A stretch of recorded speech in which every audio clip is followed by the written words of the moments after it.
ఆ కొండ అవతల ఒక రాజ్యం ఉండేది. ఆ రాజ్యం గెలవాలంటే సముద్రాన్ని దాటాలా. కాని ఆ కొండ మీద ఒక సైన్యం ఉండేది.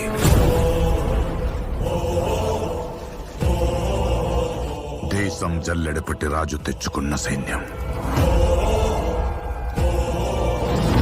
కులం లేదు, మతం లేదు, భయం అసలే లేదు.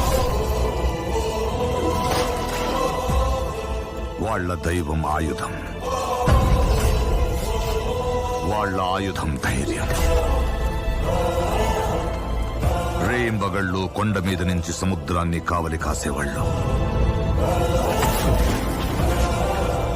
శత్రువుల రక్తంతో 100 సార్లు ఎరుపెక్కిన ఈ సముద్రానికి సాక్ష్యంగా ఈ చోటు ఎర్ర సముద్రమయ్యింది. Download ShareChat.